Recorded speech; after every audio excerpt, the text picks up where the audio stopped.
ಆ ಥರ ಪಟ್ರಿ ಅಂತ?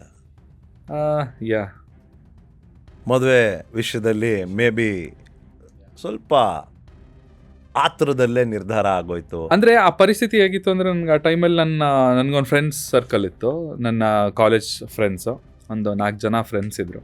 ಸೊ ಒಬ್ಬೊಬ್ಬರಾಗೆ ಮದುವೆ ಆಗ್ತಾ ಹೋದರು. ಸೊ ಎಲ್ಲರದ್ದು ಮದುವೆ ಆಗೋಯ್ತು, ನಾನೊಬ್ಬ ಮಾತ್ರ ಒಂಟಿಯಾಗಿ ಉಳ್ಕೊಂಡೆ. ಯೂಶ್ವಲಿ ನಾವು ವಾರದಲ್ಲಿ ಮಿನಿಮಮ್ ಅಂದರೆ ಒಂದು 3-4 ಡೇಸ್ ನಾವು ಸಿಗ್ತಾಯಿದ್ವಿ, ಫ್ರೆಂಡ್ಸ್ ಎಲ್ಲ ಒಟ್ಟಿಗೆ ಸೇರ್ತಾಯಿದ್ವಿ. ಸೊ ಅದು ಯಾವ ರೀತಿ ಆಗೋಯ್ತು ಅಂತಂದರೆ, ಯಾರಿಗೆ ಫೋನ್ ಮಾಡಿದ್ರು, ಇಲ್ಲ ಮಗ ನನ್ನ ವೈಫ್ ಜೊತೆ ಅಲ್ಲಿ ಹೋಗ್ತಾಯಿದ್ದೀನಿ, ಇಲ್ಲಿ ಹೋಗ್ತಾಯಿದ್ದೀನಿ, ಆಮೇಲೆ ಫ್ಯಾಮಿಲಿಗೆ ಟೈಮ್ ಕೊಡಬೇಕು, ಆಗಲ್ಲ ಬರೋಕ್ಕೆ, ಬೈತಾಳೆ ನನ್ನ ಹೆಂಡತಿ ಅಂತ ಆ ಥರ ಎಲ್ಲ ಬಂದಾಗ, ಸೊ ಅವಾಗ ಸ್ವಲ್ಪ ಲೋನ್ಲಿ ಫೀಲ್ ಆಗೋಕ್ಕೆ ಸ್ಟಾರ್ಟ್ ಆಗಿಬಿಡ್ತು ನನಗೆ. ಸಡನ್ನಾಗಿ ನಾನು 10ನೇ ಕ್ಲಾಸ್ವರೆಗೂ ಪೇರೆಂಟ್ಸ್ ಜೊತೆ ಇದ್ದಿದ್ದು. ಆಮೇಲೆ 10th ನಾನು ಹಾಸ್ಟೆಲ್ಲು ಹುಡುಗರ ಜೊತೆನೇ ನಾನು ಬೆಳೆದಿದ್ದು.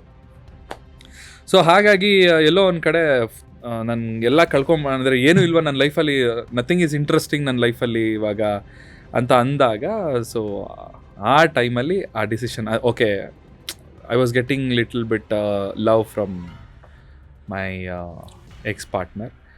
ಸೊ ಹಾಗಾಗಿ ಅವ್ರ ಹಿಂದೆ ಹೋಗಿ